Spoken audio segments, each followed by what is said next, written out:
مش عارف يحكي اللي جواه. حكيتها لك في تراك، وبجد دي مش حياة. مش حياة. الشغل مش كويس حتى لو رحت في الأول. هقابلك ناس مش كويسة. اسمع وركز معايا في قصة النهاردة كده. من كتر ما اتكسر بخاطري وانا بجد تعبت، نيتي كانت خير، هو انا عمري في يوم عانيت، وبجد خبت عشان في كل حاجة عليها استأمنت. فجأة كبرت وشعر بيض من البلكونة اتقابلت، زعلان عن نفسي انا مش عارف الاقيها منين، من الشغل ولا من الاهل؟ طب قولولي بس هروح فين؟ وهو ماشيين في الدنيا موجودين، ودينا هو عايشين جوايا صراع وجالس ذو حد يجيب لي برشام يبقوا فيه. شهر عايش على الامل ان هيجي يوم هسافر، اشتغلت وطلعت مجهود وحقيقي بجد فضلت بعافر.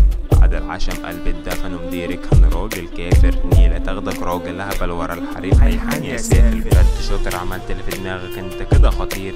طب قولي بس انت مدير ازاي؟ انت اخرك تبقى عميل، وكده خربت على الاخر كل شهر بحوارات جديدة. انت راجل ازاي مفيش يوم عملت حاجة مفيدة؟ كده خربت خالص ومش لاقي لها اي حل، مش عارف اسافر من جوايا شخص اتذل، بقيت وهم كل الناس زي رغيف اتكل، شهيد في ارض اكتوبر وبسكنتك اتقتل.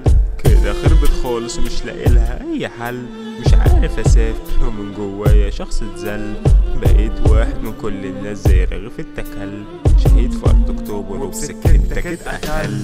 جايب مرجعة في المصنع وطول اليوم بيتمرجح، واخر اليوم بعد لما يزهق ياخد بعضه ويروح، واحنا في الدنيا عمالين كده نتمطوح، ده مفيش شخص في دنيتنا دي بيريح. واخر لما تبوظ لعبتك تقول يلا نصلح، انت من غيرنا ولا حاجة، وخلي بالك احنا ناس بنشرح. يا ناس حد يقول لي اعمل بس مدير ايه؟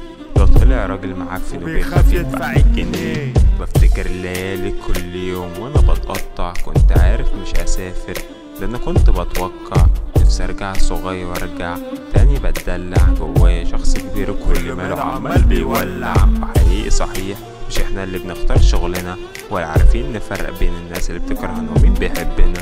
لكن احب اقول لكم حاجه، ومش من قلبنا لا من قلوبنا، كل شخص ظالم مصيره هيجي يوم هيبقى تحت رجلينا. كده خربت خالص ومش لاقي لها اي حل، مش عارف اسافر من جوايا شخص اتذل، بقيت وهم كل الناس زي رغيف اتكل، شهيد في ارض اكتوبر وبسكنتك اتقتل. كده خربت خالص ومش لاقي لها اي حل، مش عارف اسافر من جوايا شخص اتذل، بقيت وحده كل الناس زي رغيف اتكل، شهيد في ارض اكتوبر وبسكنتك اتقتل.